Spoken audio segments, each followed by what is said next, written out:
नमस्कार, स्वागत है आपका डीवी स्टडी पॉइंट जीके में। तो आज हम लोग चर्चा करेंगे बिहार एसएससी सीजीएल 3 2022 का जो नोटिफिकेशन आया है। इसका फॉर्म आप लोगों को पता होगा कि 14 अप्रैल 2022 से आपको भराने वाली है। तो यदि आप फॉर्म देखिए, क्योंकि इसका फॉर्म बहुत पहले निकला था, 2014 के आसपास निकला था, तो अब बहुत दिनों बाद, कम से कम ये हो गया आपको 7-8 साल बाद ये जो फॉर्म आई है, तो आपको समझना होगा कि इसके सिलेबस क्या है, कैसे इसका पैटर्न क्या होता है, ठीक है, कितने नंबर ऑफ क्वेश्चंस होते हैं, कितने समय का एग्जाम होता है। तो इसी को हम लोग आज चर्चा करेंगे। देखिए, आप लोग नोटिफिकेशन में देखो, इसका सिलेबस लगभग दे दिया गया है। तो यहाँ पर देखिए, इसका सिलेबस में सबसे पहले देख लीजिए कि टाइम पीरियड कितने घंटों का एग्जाम होता है। तो जो प्रीवियस ईयर एग्जाम हो रही थी वो 2 घंटे 15 मिनट का हुआ, ठीक है। तो 2 घंटे 15 मिनट में आपको 150 प्रश्न रहने वाले हैं। आपको पहला टॉपिक में आइए जनरल नॉलेज, ठीक है। तो जनरल नॉलेज में आपको 50 क्वेश्चन होंगे। तो जनरल नॉलेज में आपको सब कुछ मिल जाएगा, जो भी आप जीके पढ़ते हैं सारा, प्लस करंट अफेयर। यहां पर आपको प्लस, इसमें सिर्फ ये नहीं समझना है, इसमें करंट अफेयर भी आपको इन्वॉल्व है, ठीक है। करंट अफेयर आपको इन्वॉल्व है, ठीक है। तो आप इस चीज को ध्यान में रखिएगा। जो करंट अफेयर का सिलेबस होता है, भारत का आसपास पड़ोसी देश का जो इंपॉर्टेंट टॉपिक है, वो कहीं से पूछ सकता है। तो इसमें के लिए आपको बुक की बात यदि आप करते हैं, देखिए आपको एक नोटिफिकेशन में देखे होंगे, कोई भी एक मतलब एनसीईआरटी वगैरह का, बिहार बीटीबीसी सब का कोई बुक आप एक ले जा सकते हैं। तो खैर उससे कोई फर्क पड़ने वाला नहीं हो, बुक कोई काम का नहीं होता, ठीक है, वो दिमाग में रखने से कोई फायदा नहीं आपको। देखिए, तो बुक की बात करें तो देखिए, इसके लिए ओनली अभी से ही आप लूसेंट बुक जीके के लिए और प्लस करंट अफेयर के लिए एसपीडी आप जो आती है ईयरली, या फिर इडुटेरिया, है ना, या इसके अलावा जो भी आपको पसंद है करंट अफेयर का बुक। लेकिन अभी से आपको लूसेंट पूरा रट्टा मार लीजिए, है ना। एग्जाम मान लिया अगस्त वगैरह में भी होता है, तो अभी से ही लूसेंट को आप पढ़ना शुरू कीजिए। दबा के एग्जाम आते आते कम से कम 5 से 10 बार के बीच में, कोई कितना बार, 8 बार 9 बार, इस तरह से लूसेंट को जितना बार आप रटेंगे, उम्मीद करता हूं उतना ही ज्यादा आपको फायदा होने वाली है। कि वन लाइनर एग्जाम कोई भी होगा, उससे वन लाइनर में आप यदि लूसेंट कंप्लीट कर लेते हैं तो लगभग आपका एग्जाम में सारे कंप्लीट हो जाते हैं जीके। आप 80 से 90% आप बनाने की कैपेसिटी आप में आ जाएगी, ठीक है। अब देखिए, इसके बाद आप आते हैं साइंस के लिए और मैथ के लिए। तो यहाँ पर भी आपको 50 प्रश्न आने वाले। देखिए, यहाँ पर जो मेन इंपॉर्टेंट रोल अदा करेगा वो साइंस, मैथ एंड रीजनिंग, ठीक है।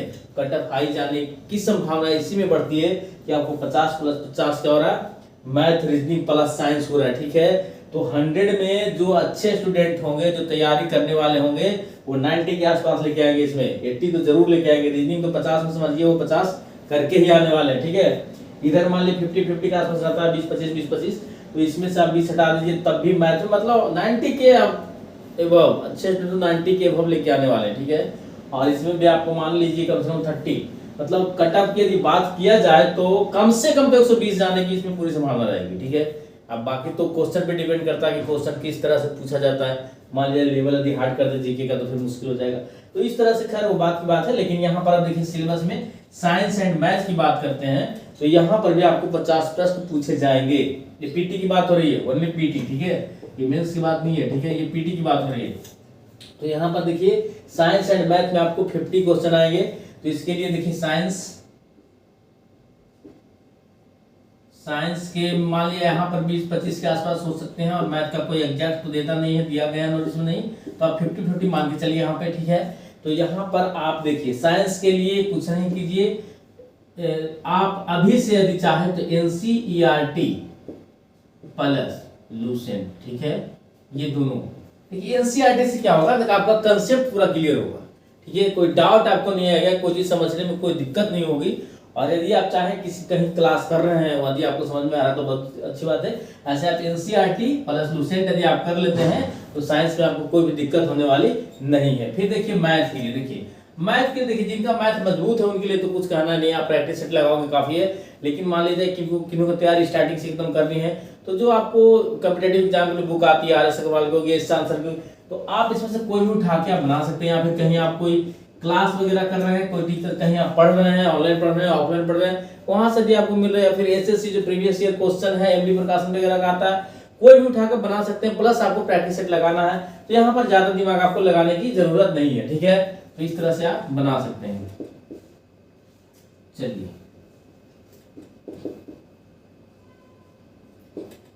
अब आ गई बात रीजनिंग की, ठीक है। तो रीजनिंग में आपको देखिए बिहार एसएससी में आपको ऐसा देखा गया है कि रीजनिंग में आपको फिगर वगैरह वाले प्रश्न भी अच्छे खासे पूछे जाते हैं। तो रीजनिंग का लेवल बहुत टफ भी नहीं होता है, जब अभी तक देखा गया है कि आप अच्छे से बना सकते हैं। तो यहाँ पर रीजनिंग के लिए आप प्रैक्टिस सेट लगाइए, और यदि आपको स्टार्टिंग से करना है तो अरिहंत प्रकाशन की बुक आती है, उसे आप बना सकते हैं, ठीक है।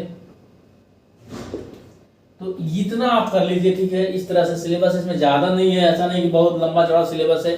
सिलेबस इसमें बहुत ही, एक तरह से कहिए तो बहुत ही शॉर्ट है, कम है, इससे कम सिलेबस नहीं हो सकता है।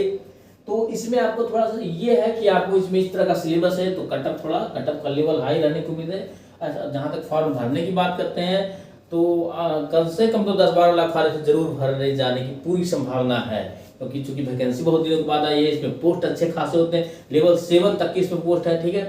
तो इस तरह से आप यहाँ पर अभी से ही प्रिपरेशन इसका कर सकते हैं, क्योंकि अभी पता नहीं कब एग्जाम का डेट देगा। ये तो बिहार एसएससी को डिसीजन लिया नहीं है, लेकिन यदि जल्दी दे देगा तो आपको अभी से ही तैयारी करनी है। मान लिया यदि कुछ लेट भी करती है तो तैयारी आप करते हैं तो आपको घटा नहीं जाने वाला, ठीक है। तो ये अपडेट आपको देना था। ये वीडियो अच्छा लगा, वीडियो को लाइक कीजिए, चैनल को सब्सक्राइब करके बेल दबाना ना भूलें, ताकि इस तरह का अपडेट आपको मिलता रहता है। तो थैंक यू, जय हिंद।